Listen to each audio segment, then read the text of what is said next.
खुंनाय बर' साहित्य सभानि गाहाय नेहाथारि बिथांनिसिम जों दिनैनि बे हाबाफारिनि सोमोन्दै फंनैसो सोंनायनि थांखि लादों। दिनैनि बे हाबाफारिनि बागै नोंथाङा मा फोरमायनो दिनै जाहैबाय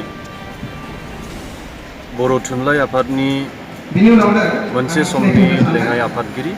आरो गोबाव सम गाहाय नेहाथारिनि बिबान रुजुनानै बिहोमा होलांनाय जोंनि सोरबां सुबुं बिहुराम बर'नि जोनोम सान आरो बे जोनोम सानाव जोङो मुंख्लं बिहुराम बर' बिथांखौ गोसोखांनानै जोङो सानसेनि हाबाफारि जों बे जोनोम सानखौ फालिदों। गिबियावनो फिरफिला बिरहोनाय बर' थुनलाइ आफादनि मानगोनां आफादगिरि बिथाङा फिरफिला बिरहोबाय। बिनि उनाव लेङाइ आफादगिरि कमलाकान्त मोसाहारिया मुंख्लंनिसिम बिबार बावजेननाय हाबाफारिखौ जागायजेनबाय आरो दायो बिनि गेवलां मेल बे हाबाफारियाव जोङो ओनसोलनि मेलेमजिबि फोरोंगिरि आरो फरायसा फरायसुलिफोरखौ लेंहरनानै जोङो बिहुराम बर' बिथांनि जिउ आरो सानस्रि बिथांनि जि बिहोमा लाइफ एन्ड फिल'सफि बेखौ जाहाथे जोङो बर' माहारियाव अराय गोथाङै लाखिनो हायो बिनि थाखाय बे हाबाफारिखौ जों लादों। निश्चय बिथाङा जोंनि बर' हारिनि थाखाय बर' हारिनि अख्राङाव खोमसि जाना थानायखौ सुस्रांनो थाखाय गोबां खामानि मावबोदों। बिनि जिउ जारिमिन बागै बेनि बागै फंनैसो बिहुराम बर' बिथाङा जोबोद अलखदनि गेजेरजोंनो बिथाङा बिथांनि फरायसा जिउखौ बारहोहरदोंमोन। बिनि उनाव बिथाङा बर' बिजोंनि फरायसालि गायसनदोंमोन। बेनि अनगायैबो बर' थुनलाइ आफादनि बिबान लानानै बर' राव थुनलाइखौ फोजौखांनायनि हाबाफारि लादोंमोन आरो मख'नो गोनांदि बिथाङा बर' थुनलाइ आफाद दाजेननायनि जि गिबि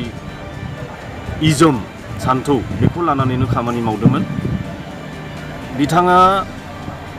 बर'जों लोगोसे डिमासा,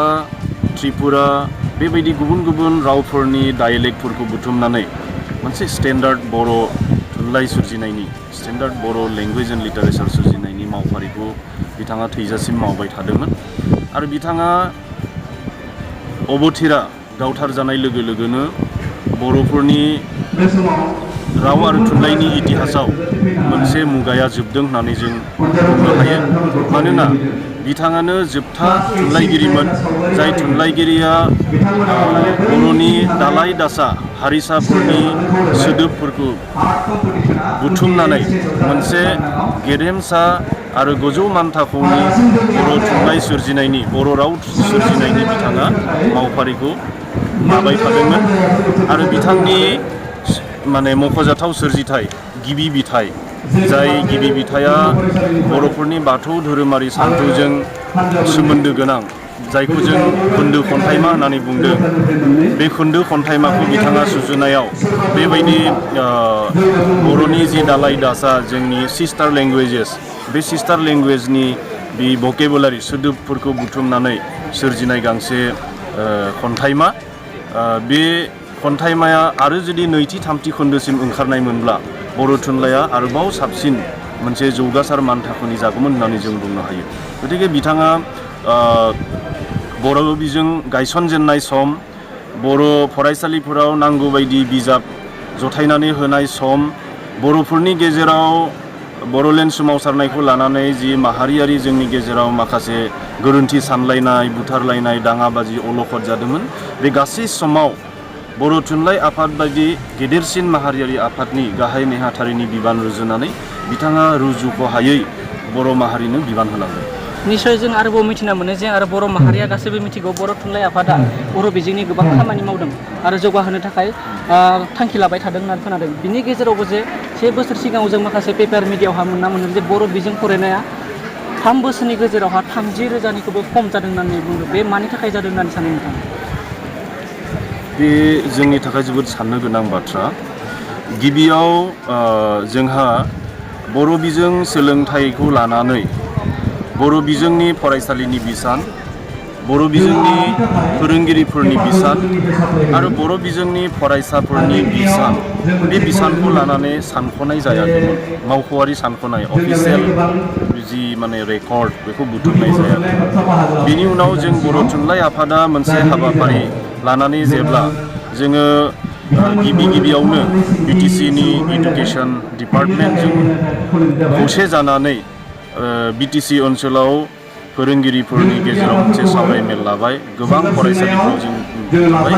अब्ला बे समाव जों मावख'आरि तथ्य डाटाखौ जे मोनबाय जे बर' बिजोङाव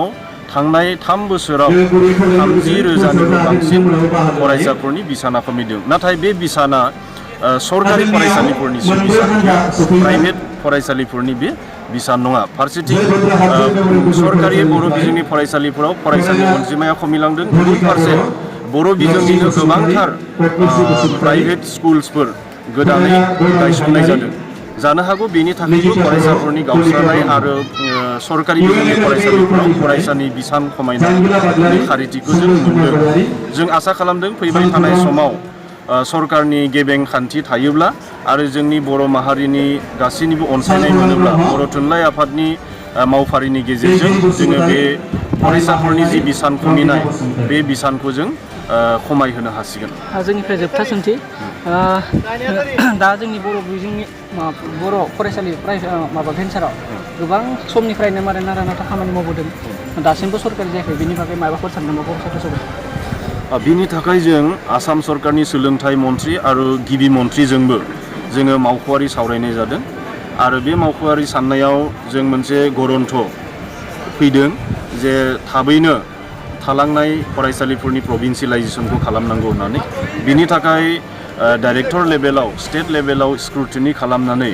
बे भेन्सार फरायसालिफोरखौ प्रभिन्सियेलाइज खालामनांगौ होननानै आसाम सरकारनिसिम दैथायहरनाय जादों दिसपुराव दैथायहरनाय जादों दा बे आसाम सरकारनि खोथा जाहैबाय जुदि बिथांमोना बे फैबाय थानाय समाव बाजेट हमनानै बेखौ सरकारिकरन खालामोब्ला बे खामानिया जाफुंसिगोन आरो गुबुन फारसेथिं साननांगौ बाथ्राया जाहैबाय बे खामानिखौ जुदि 31 डिसेम्बर 2019 मायथाइनि गेजेराव खालामाब्ला बे आरो इयुनाव जाहैनायनि लामाया होबथा जासिगोन मानो होनोब्ला फैगौ 2020 मायथाइनिफ्राय भारतबर्षआव गोदान मोनसे सोलोंथाइ खान्थि नेशनेल एडुकेशन पलिसि 2019 बे इमप्लिमेन्ट जासिगोन आरो बे गोदान आयेना इमप्लिमेन्ट जानाय लोगो लोगो सिगांनि भेन्सार फरायसालिफोरा प्रभिन्सियेलाइजेसन जानायनि गासै लामायानो बन्द जासिगोन बेखौ लानानै जों बर' थुनलाइ आफादा गोथौयै सानलायदों आरो सरकारखौ थाबैनो बिनि सायाव मावफारि लानो थाखाय जों BTC सरकारखौबो जों खावलायदों आरो आसाम सरकारखौबौ जों खावलायदों एसे साबायखर थाबाय नोंथां नंगौ जोंहा बिहुराम बर' बिथाङा मोनसे समावहा जोंनि बर' बिजोङा गोमालांनायनि खामानिखौ बिथाङा जौगाहोनो थाखाय गोबां खामानि मावदोंमोन आरो बिथांनि जिउआ बेफोरबायदि खामानि मावनाय हारिनि खामानि मावनायनि गेजेरजों गोबां बिथांनि जिउआ खासि बासियै बिथांनि जिउआ जोबलांदोंमोन गोजोन्थों